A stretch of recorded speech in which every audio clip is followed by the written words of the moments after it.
வணக்கம் நண்பர்களே.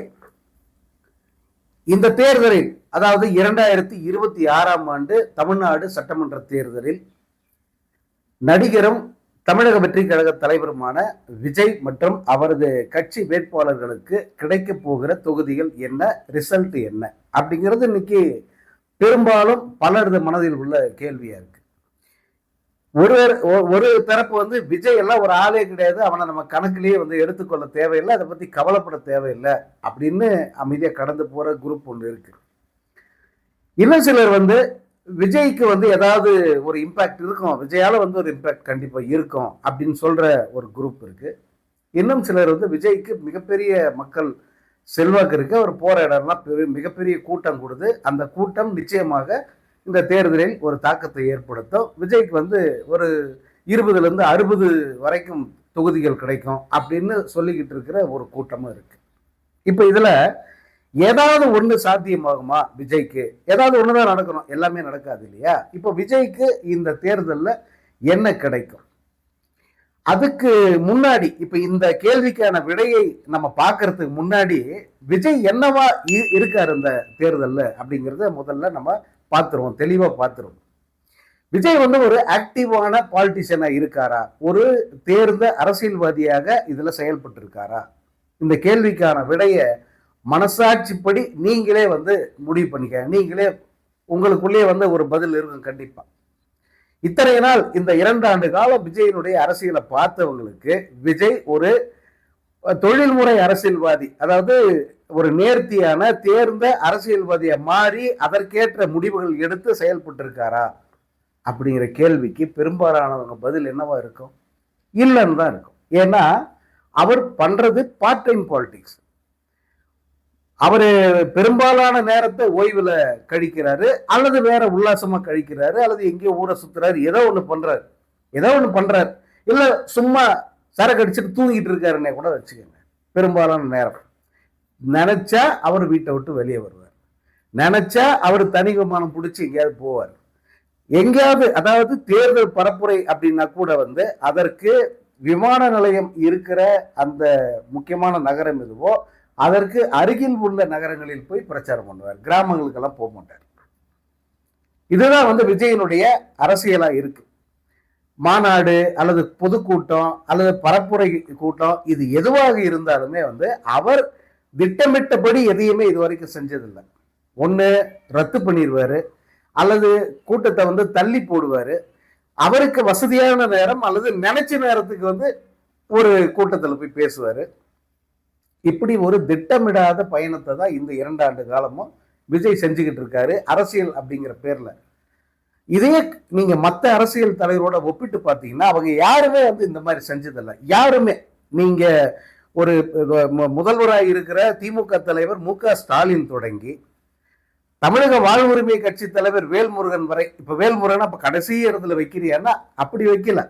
ஒரு முதல்வராக இருக்கிற அவர் தொடங்கி கடைசிய வேட்பாளர்களை அறிவிச்சவர் யாருன்னா தாவாக, அவர் வேல்முருகன் தான். அவர் வரைக்குமான தலைவர்கள், கட்சிகள், இவங்க எல்லாரையும் பாருங்க, யாருமே ஒரு ஷெட்யூல் இல்லாம, ஒரு திட்டமிடல் இல்லாம, ஒரு ஒரு நேர்த்தியான ஒரு அணுகுமுறை இல்லாத ஒரு அரசியல்வாதி யாருமே உங்களால் சொல்ல முடியாது. எல்லாருமே சரியா திட்டமிட்டு சரியாக பரப்புரையை கொண்டு போறாங்க, அல்லது தங்களுடைய வேட்பாளர் தேர்விலிருந்து அதெல்லாம் எவ்வளவு திட்டமிட்டு அவங்களை தேர்வு செய்யணுங்கிறது எல்லாம் சரியாக முடிவு பண்றாங்க.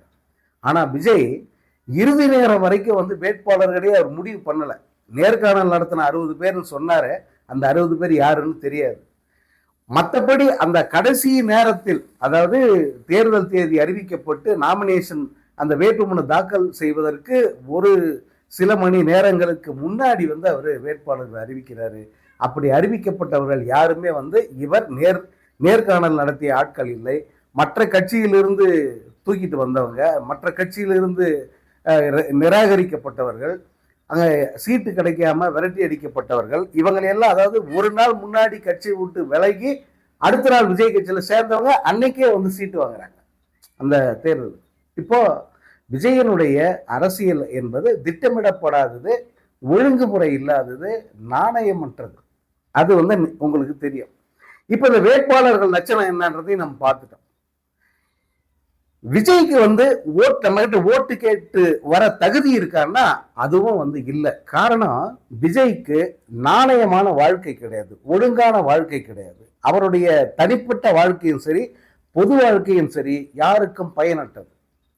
நான் இப்ப பேசுற எதுவுமே வந்து வெறுப்பில் பேசுவது அல்லது விஜயை தாக்க வேண்டும் என்று பேசுவதெல்லாம் கிடையாது. இப்ப நான் சொல்ற அவ்வளவும் உண்மையா இல்லையான்னு நான் கேள்வி கேட்டு முடிச்ச பிறகு நீங்களே சொல்லுங்க, இல்ல கமெண்ட்ல சொல்லுங்க. விஜயனுடைய திரைப்பட வாழ்க்கையை எடுத்துக்கங்க. விஜயின் திரைப்பட வாழ்க்கை யாருக்காவது பயனுள்ளதா இருந்திருக்கா? யாருக்காவது ஒரு லைட்மேன், ஒரு ஒளிப்பதிவாளர் அல்லது ஒரு உதவியாளர் அல்லது இவருக்கு உதவியா இருந்தவங்க அல்லது ஒரு உதவி இயக்குனர் யாருக்காவது விஜயனுடைய சினிமா வாழ்க்கை பயனுள்ளதா இருந்திருக்கா? அதாவது இவரால் அவர்களுக்கு ஏதாவது நன்மை கிடைச்சிருக்கா? நான் இந்த திரைத்துறையில 30 ஆண்டுகளுக்கு மேலாக நான் பணியாற்றி இருக்கேன். விஜய் இந்த திரைத்துறையில் நடிக்க வந்த போது நான் பத்திரிகைக்காரன், அவர் நடிக்க வந்த போது நான் பத்திரிகையாளர். அந்த படத்தில் இருந்து இப்ப வரைக்கும் நான் விஜயை கவனிக்கிறேன். விஜயனுடைய படங்களுக்கு செய்தி எழுதியிருக்கேன். விஜய் தந்தையை தொடர்ந்து சந்திச்சிருக்கேன். விஜயனுடைய மேலாளர் அந்த PT செல்வகுமார் வந்து எனக்கு நெருக்கமான நண்பர் தான். இவ்வளவு இருந்தும் எல்லாத்தையும் பார்த்தவன்ற அடிப்படையில் சொல்ற, இது வரைக்கும் அவரால் யாருக்குமே 10 பைசா லாபம் கிடையாது. லாபம்னா இவர் வந்து மனசார யாருக்கும் உதவி செஞ்சதே கிடையாது. கூட வேலை பார்த்த கிட்டத்தட்ட 30 ஆண்டு காலம் வந்து அவருக்கு ஒரு உதவியாளராக இருந்த ஒருத்தர் வந்து வெளியே வந்து பேட்டி கொடுக்குறாரு, கதறி கதறி பேட்டி கொடுக்குறாரு. என்ன செருப்பால் அடிச்சாரு, என்ன செருப்பால் அடிச்சாரு, மனைவி முன்னாடி என்னை அவமானப்படுத்தினாரு, என்னை கேவலப்படுத்தி துரத்தி விட்டாரு அப்படின்னு சொல்லிட்டு அழுகுறாரு வெளியே வந்து. இதே PT செல்வகுமார் கதை கதையா சொல்றாரு. இப்போ இவர் என்னென்ன அயோக்கியத்தனம் பண்ணாரு, எப்படியெல்லாம் வந்து சினிமா துறையில ஏமாத்தி பிழைச்சாருங்கிறத கதை கதையா சொல்றாரு. ஸோ திரைத்துறையில் யாருக்குமே பயனற்ற, யாருக்குமே வந்து நேர்மையாக இல்லாத அப்பட்டமான ஒரு சுயநலவாதி விஜய். இவர் வந்து தன்னை MJR-ஓட ஒப்பிடுறாரு. கொஞ்சமாவது வந்து அறிவு இருக்குமா? அறிவுள்ள சுய சிந்தனை உள்ள யாராவது செய்வானா? ஏன்னா MJR உயிரோடு இருந்த போது மட்டுமல்ல, சினிமாவில் நடித்து கொண்டிருந்த போது மட்டுமல்ல, முதல்வரான பிறகு மட்டுமல்ல, இறந்த பிறகும் பல லட்சம் மக்களுக்கு வந்து உதவியாவே இருக்கார். அவரால் வந்து அவங்க அத்தனை பேருக்கும் பலன் இப்ப வரைக்கும் கிடைச்சிக்கிட்டே இருக்கு. MJR-ஆல வாழ்ந்தவங்க அப்படின்னு எவ்வளவு பேர் இருக்காங்க இப்ப வரைக்கும் சொல்றாங்களே. யாராவது MJR-ஆல நான் கெட்டுட்டேன், MJR எனக்கு உதவாம போயிட்டாரு, நான் போய் உதவி கிட்டவர் இல்லைன்னு சொல்லிட்டாரு, என்னை அவமானப்படுத்திட்டாரு, யாராவது சொல்லுங்க பார்ப்போம். அவ்வளவு பேரும் வந்து MJR புகழை பாடிக்கிட்டே இருக்காங்க. ஆனா இந்த விஜய் எங்கேயாவது ஒருத்தருக்கு இப்படி பண்ணாருன்னு சொல்லிட்டு எங்கேயாவது நீங்க கதை கேட்டிருக்கீங்களா? இது கதைன்னே வச்சுக்கங்க. இந்த கதையை கூட நீங்க விஜய் தொடர்பா எங்கேயாவது கேட்டிருக்கீங்களா? சினிமாவில் எத்தனை பிரச்சனை வந்தது, எவ்வளவு படங்களுக்கு பிரச்சனை வந்தது, எத்தனை தொழிலாளர் பிரச்சனை எவ்வளவு வந்தது, எல்லாம் வந்து தமிழ்நாட்டு மக்களுக்கு தெரியும். எந்த பிரச்சனைக்காவது விஜய் முன்வந்து போராடி இருக்காரா, குரல் கொடுத்திருக்காரா? அல்லது இந்த திரைத்துறையில் இருக்கிற சங்கங்களுக்கு ஏதாவது வந்து இவர் உதவி பண்ணியிருக்காரா? யாருக்கும் எதுவும் பண்ணதே இல்லை. சரி, திரைத்துறையில் எவ்வளவு அநியாயம் நடக்குது, டிக்கெட் விற்பனைங்கிற பேர்ல மிகப்பெரிய கொள்ளை நடக்குது இவருடைய படங்களுக்கு. சினிமா தியேட்டர்கள்ல வந்து பல்வேறு முறைகேடுகள் இருக்கு. இதையெல்லாம் முறைப்படுத்தணும் அப்படின்னு ஏதாவது குரல் கொடுத்திருக்காரா? நடிகர் சங்கத்தில் எவ்வளவு பிரச்சனை இருக்கு, அதை ஏதாவது சரி பண்ணியிருக்காரா? எதற்குமே முன்வராத ஒரு விஜய் திரைத்துறையில்.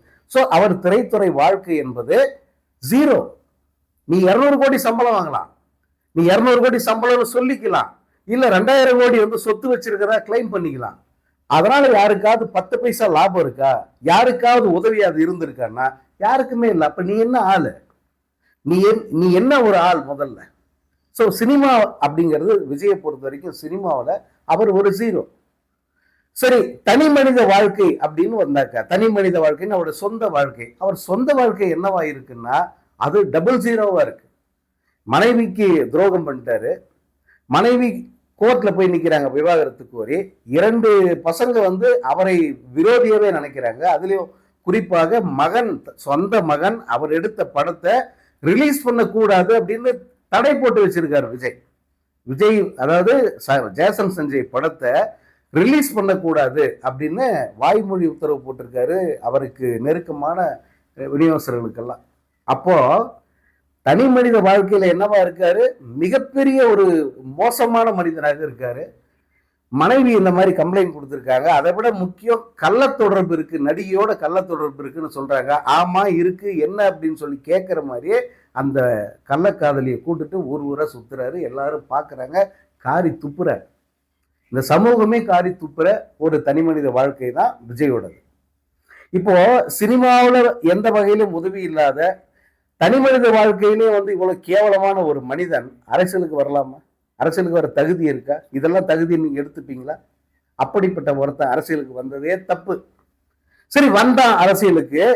அரசியல்ல நான் சரி, எனக்கு இந்த சினிமாவில் எனக்கு செய்ய தோணலை, தனி மனித வாழ்க்கையில எனக்கு இப்படி போயிடுச்சு, நான் அரசியலுக்கு வந்து எல்லாத்தையும் நான் மக்களுக்கே தரப்போறேன், என் சொத்தெல்லாம் கொடுக்க போறேன், நான் சம்பாதிச்செல்லாம் இனி அவங்களுக்கு தான், இனி நான் வந்து ஊழல் பண்ண மாட்டேன், எந்த வகையிலையும் வந்து நான் மக்கள் பணத்தை வந்து நான் கை தொட மாட்டேன் அப்படின்னு சொல்ற விஜய் இந்த மக்களுக்கு என்ன செஞ்சிருக்க, தன்னுடைய காசுல இருந்து என்ன செஞ்சிருக்க? அரசியல்வாதியா இன்வெஸ்ட்மெண்ட் பண்ணியிருக்க. என்ன இன்வெஸ்ட்மெண்ட்னா, யாரோ கொடுக்கிற காசுல மாணவ மாணவிகளுக்கு வந்து நான் பரிசு தரேன்னு சொல்றேன். அது யாரோ கொடுத்த காசு, சொந்த காசு இல்லை. அது எல்லா இடத்துலயும் வந்து நிறுவனம் ஆயிடுச்சு. ஸோ எடுத்த எடுப்புலேயே ஒரு அரசியல்வாதியா, மிகப்பெரிய ஊழல்வாதியத்தான் விஜய் வந்து உள்ள வந்திருக்காப்புல. இந்த நபர் நேர்மையை பத்தி பேசுறதோ அல்லது வாக்கு சேகரிக்கிறதோ மிக மிக அபத்தமானது. அப்படிப்பட்ட ஒருத்த என்ன தேர்ந்தெடுங்க. எம்எல்ஏ, நான் எம்எல்ஏ ஆவானா? தமிழ்நாட்டுக்கு நான் என்னவா இருக்குன்றது வேற. எம்எல்ஏ அட்லீஸ்ட் என் தொகுதிகளுக்கு எம்எல்ஏவா இருப்பல. அப்படி எம்எல்ஏ வானா? டேய் முண்டம், 2 தொகுதியில் நிற்கிற, நீ 2 தொகுதியில் ஜெயிச்சா ஒரு தொகுதியை ராஜினாமா பண்ணோம். அந்த அடிப்படை அறிவு கூட இல்லாம சொல்றா 2 தொகுதியில் ஜெயிப்பல்ல.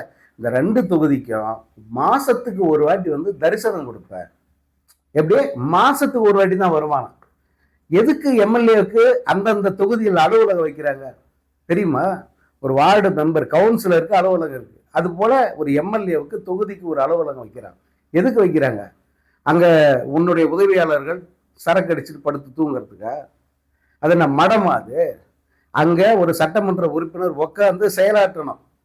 அட்லீஸ்ட் தினமும் ஒரு முறை வந்து அங்க பார்த்து மக்களை சந்திச்சு என்ன பிரச்சனை அப்படின்னு சொல்லி கேட்கணும். அதுக்குதான் வந்து அலுவலகம் வைக்கிறாங்க. இந்த அலுவலகத்தை நீ அவன் செலவிலே கட்டிக்கிற, அரசு செலவில் கட்டி தராங்க. அந்த அலுவலகத்துக்கு மு.க. ஸ்டாலின் போறாரா அப்படின்னு கேள்வி கேட்கலாம். மு.க. ஸ்டாலின் நான் மாசம் ஒரு வாட்டி வருவேன் அப்படின்னு சொல்லல. அவர் நினைத்த நேரத்தில் போய் இந்த மக்களை பார்க்கிறாரு. அந்த மக்கள் அவரை வந்து நினைச்ச நேரத்தில் கோட்டையில வந்து பார்க்குறாங்க. ஆனா எவ்வளவு திமிரு, எவ்வளவு நெஞ்செழுத்து இருந்தா நான் மாசம் ஒரு வாட்டி வருவேன், தரிசனம் கொடுப்பேன், என்ன பார்க்கறது ஒன்றும் பெரிய விஷயம் இல்லை. பெரிய விஷயம் இல்லை எப்படி பார்க்கறது? எங்க வந்து யாரை வந்து பார்ப்பாங்க? இன்னொன்னு, நீ அப்படி என்ன முதல்வரே ஆயிட்டியா? அவன் பேச்சு எப்படி இருக்கு? முதல்வர் ஆகிட்டு கோட்டையில போய் உக்காந்துக்கிற மாதிரியும், இந்த பெரம்பூர் தொகுதி எப்பயாவது ஒரு வாட்டி வந்துட்டு போற மாதிரியும் அவன் வந்து ஒரு மக்களை வந்து கேணையர்களாக நினைச்சு, மிக கேவலமா நினைச்சு இப்படி ஒரு ஸ்டேட்மெண்ட் வந்து கொடுக்குறான்.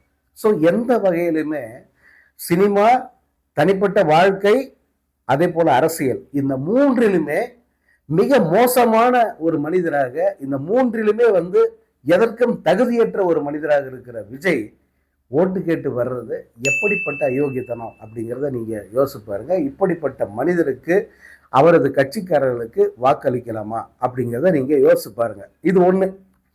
இப்போ இந்த விஜயை பத்தி வெளியில பேச்சு ஒண்ணு இருக்கு இல்லையா? அதாவது விஜய் வந்து அது ஒரு பெரிய விஷயமே கிடையாது, விஜயால எந்த தாக்கத்தை ஏற்படுத்த முடியாது அப்படிங்கிறது எல்லாருக்கும் தெரியும். ஆனாலும் ஒரு சிலர், அது குறிப்பா வந்து சில நடிகர்களுடைய ரசிகர்கள், இவங்கெல்லாம் எப்படின்னா பார்க்கறவங்க கிட்ட எல்லாம் விஜய்க்கு இவ்வளவு வருதுன்னு சொல்றாங்களே, விஜயோட ஆட்கள் இத்தனை தொகுதி ஜெயிப்பாங்கன்னு சொல்றாங்களே, இத்தனை % ஓட்டு வரும்னு சொல்றாங்களே, அந்த ஜோசிகாரன் அப்படி சொல்றானே, இவன் இப்படி சொல்றானே அப்படின்னு சொல்லி பார்க்கறவர்கிட்ட எல்லாம் வந்து அந்த கேள்வி கேட்கிறாங்க. இப்போ ஒருத்தர் என்ன அதை கேட்கிறார். இப்ப அதே கேள்வி இது என்ன மாதிரி எத்தனை பேர்கிட்ட கேட்டிருப்பாருன்னு யோசிச்சு பாருங்க. என்கிட்ட போன் பண்ணி கேட்கிறாரு, என்னங்க இப்படி சொல்றாங்க ஜோசிகாரன், விஜய்க்கு இப்படி எல்லாம் வரும்னு சொல்றானே. இதே கேள்வி எத்தனை பேர்கிட்ட கேட்டிருப்ப? அப்ப என்ன ஆகுதுன்னா, இது ஒரு வகையான பிரச்சாரமா மாறுது, விஜய்க்கான பிரச்சாரம்.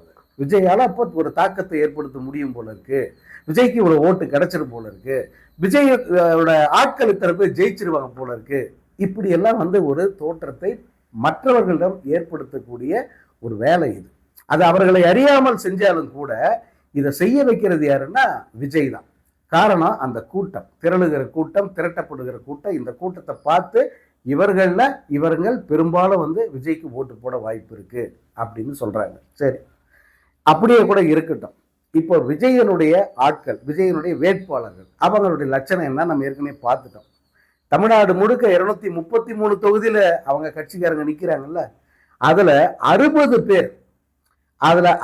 பேர் ஏற்கனவே அதிமுகவிடம் பணம் வாங்கிட்டு இந்த களப்பணி செய்யாமல், வாக்கு கேட்டு போகாமல் அமைதியாக வெளியூர்களுக்கு அல்லது டூர் போயிட்டு தான் ஒரு தகவல் இருக்கு. 60 பேர், 233 பேர்ல 60 பேர் ஏற்கனவே அப்ஸ்காயிண்ட் ஆயிட்டாங்க. எடப்பாடி தொகுதியில நின்ன விஜய் கட்சி வேட்பாளர் ஓடின மாதிரியே பெரும்பாலான தொகுதிகளில் இந்த மாதிரியான ஒரு வேலை நடந்திருக்கு. அதை அதிமுக செஞ்சிருக்கிறதா ஒரு தகவல். நீங்க விசாரிச்சு பாருங்க, உங்க தொகுதியிலேயே கூட பாருங்க, விஜய் கட்சியை சேர்ந்த வேட்பாளர் எத்தனை பேர் வந்து ஓட்டு கேட்டு வந்தாங்க.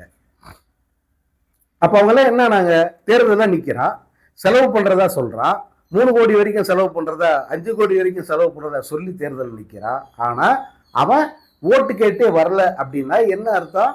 அங்க வெயிட்டா வந்து அதிமுக கிட்ட பணத்தை வாங்கிட்டு அவர்கள் கம்பெனி நிறுத்தி விட்டதா சொல்றாங்க. சரி, மற்ற வேட்பாளர்கள் யோசிப்பாருங்க, யாருக்கு ஓட்டு விழும், யாருக்கு வந்து அந்த மக்களுடைய ஆதரவு இருக்கும். இப்போ எடுத்துக்காட்டு செங்கோட்டைன்னு வச்சுப்போம். செங்கோட்டைன்னு ஒரு தொகுதியில இன்னைக்கு நான் பேசுற இன்னைக்கு, அதாவது ஏப்ரல் 16ஆம் தேதி இன்னைக்கு வந்து அவர் ஓட்டு கேட்டு போறாரு. அவங்க ஊர்ல ஒரு 20 பேர் தான் செங்கோட்டையன் பின்னாடி நிக்கிறாங்க. அந்த 20 பேரும் கூட செங்கோட்டையனுக்கு வாக்களிக்கிற மனநிலையில் இல்லாதவர்கள் 200 ரூபாய் கொடுக்குறேன்னு சொன்னதுக்காக வந்தவங்க. 200 ரூபாய் கொடுக்குறேன்னு சொல்லி கூப்பிட்டு வந்திருக்காங்க. இந்த 200 ரூபாய் எப்ப கொடுப்ப அப்படின்னு நிக்கிறாங்க. வீடியோ இருக்கு பாருங்க. 200 ரூபாய் எப்ப கொடுப்பேன்னு நிக்கிறாங்க. அவங்க வந்து நீ கூட்டத்தை முழுசா நின்று ஓட்டு கேட்டாதான் 200 ரூபாய் தருவேன் அப்படின்னு சொன்னதுனால அங்க கொஞ்ச நேரம் நின்று பாக்குறாங்க. செங்கோட்டையன் கிட்ட இருந்து பணம் வர்றதா தெரியல, திட்டிக்கிட்டே வந்து போறாங்க. இதுதான் தாவேகா, அதாவது விசில் சின்னத்துக்காக வாக்கு கேட்டு போன வேட்பாளருடைய நிலை. அதுவும் 11 முறையா 9 முறையா நின்று ஜெயிச்ச இந்த செங்கோட்டையனுக்கு இதுதான் நிலை. அப்போ இன்னும் சிலர்லாம் இருக்காங்கல்ல, புசியானது மாதிரியான நாட்கள்லாம் இருக்காங்கல்ல, அவங்களுடைய நிலை என்ன, தொகுதியில அவர்களுக்கான மரியாதை என்ன, எப்படி வந்து அவங்க போய் ஓட்டு கேட்பாங்க, அவங்களுக்கு எப்படி ஓட்டு விழும் அப்படிங்கிறதெல்லாம் நீங்களே யோசிச்சு பாருங்க. இந்த மாதிரியான வேட்பாளர்களை வச்சுக்கிட்டு விஜய்க்கு 5 சீட்டு கிடைக்கும், 10 சீட்டு கிடைக்கும், 12 சீட்டு கிடைக்கும், 20 சீட்டு கிடைக்கும். இன்னைக்கு ஒருத்தன் 60 சீட்டு கிடைக்கும்னு சொல்லிட்டானா. இதை வச்சுதான் ஒருத்தர் வந்து என்ன கேட்டார். ஸோ இவர்களில் யாராவது தேர்வாங்களா, விஜய் உள்பட? எந்த அடிப்படையில் இவங்களுக்கு இத்தனை சீட்டு வரும் அப்படின்னு வந்து சொல்றாங்க. அதனால இது ஒரு வகையான பிரச்சாரம். இந்த பிரச்சாரத்தை மற்ற நடிகர்களின் ரசிகர்கள் தவிர்க்கிறது ரொம்ப நல்லது. ஏன்னா அது விஜய்க்கு ஒரு வகையில் அந்த மவுத் டாக்குன்னுவாங்கல்ல, வாய்மொழி பிரச்சாரமா மாறுவதற்கு வாய்ப்பு இருக்கு. அது தேவையில்லாத ஒரு ஆணி, அதை விட்டுருங்க. மற்றபடி இந்த தேர்தலில் விஜய்க்கு நான் முன்னே சொன்ன மாதிரி 0லேருந்து 1 சீட்டு, அதுதான் வந்து விஜய்க்கான சாத்தியம், வாய்ப்புங்கிறது. மற்றபடி இந்த தேர்தல் மிகப்பெரிய தோல்வியை விஜய்க்கு பரிசாக தரும். அதே போல பல தொகுதிகளில் சீமானுடைய கட்சி விஜய் கட்சியை போட்டு அடிக்கிறதுக்கான வாய்ப்பு நிறைய இருக்கிறதா சொல்றாங்க. ஏன்னா களத்தில் அந்த கருத்து கணிப்புகள் எல்லாம் வந்து அப்படித்தான் வருது. சீமானுடைய கட்சிக்கு மக்கள் மத்தியில பெரிய அளவுக்கு ஆதரவு இருக்கு அப்படின்னு சொல்றாங்க. அது தேர்தல் முடிவுகள் அதை சொல்லும். நம்ம சீமான் கட்சி என்னவா போனாலும் நம்ம அதை பத்தி எல்லாம் ஒன்றும் நமக்கு அக்கறை இல்லை. ஆனால் களப்பணி ஒன்று இருக்குல்ல, திமுக அதிமுக, அதுக்கு அடுத்து யாரா ஃபீல்டில் இறங்கி வேலை பார்க்குறான் அப்படின்னா அது சீமான் தான். ராத்திரி பகல் பார்க்காம தமிழ்நாடு முழுக்க தேர்தல் அறிவிக்கிறதுக்கு முன்பிருந்தே களமாடிக்கிட்டு இருக்கிறது சீமான் தான். அதனால நியாயமாக அந்த 3ஆம் இடம்ங்கிறது சீமானுக்கு தான் கிடைக்கணும். அதை தட்டி பறிக்கிறதுக்கு தான் விஜய் வந்து வராது. அந்த விஜய்க்கு சீமானுக்கு அடுத்த இடம் தான் கிடைக்கணும் அப்படிங்கிறது தான் வந்து நம்முடைய பார்வை. அது மட்டும் இல்லை, இதுதான் நியாயமும் கூட. இந்த அரசியலில், இந்த தேர்தல் அரசியலில் எது சரி எது நியாயம்னு பார்த்தா இதுதான். முதலிடம் திமுகவுக்கு, அடுத்த இடம் அதிமுகவுக்கு, அதுக்கு அடுத்த இடம் சீமானுக்கு, அதுக்கு அடுத்த இடம் தான் இந்த விஜய்க்கு. அதுதான் வந்து சரியான வரிசையா இருக்கும். இன்னும் சொல்ல போனா அந்த அடுத்த இடம் சசிகலாவுக்கு அப்புறமா கிடைச்சா கூட அது நியாயமானது. விஜய்க்கு கிடைக்க வேண்டிய இடம்ங்கிறது சசிகலாவுக்கு அடுத்த இடம் கிடைச்சாலும், வேல்முருகனுக்கு அடுத்த இடம் கிடைச்சாலும் அதை உண்மையிலே வந்து அதை சரின்னு சொல்லலாம். அதான் நியாயமானதும் கூட. மற்றபடி இந்த விஜய் சீமானை மிஞ்சினார் அப்படிங்கிறதே வந்து மிகப்பெரிய அநியாயமா போயிடும். இது நடக்காம பார்த்துக்கிறது நம்ம கையில் இருக்கு.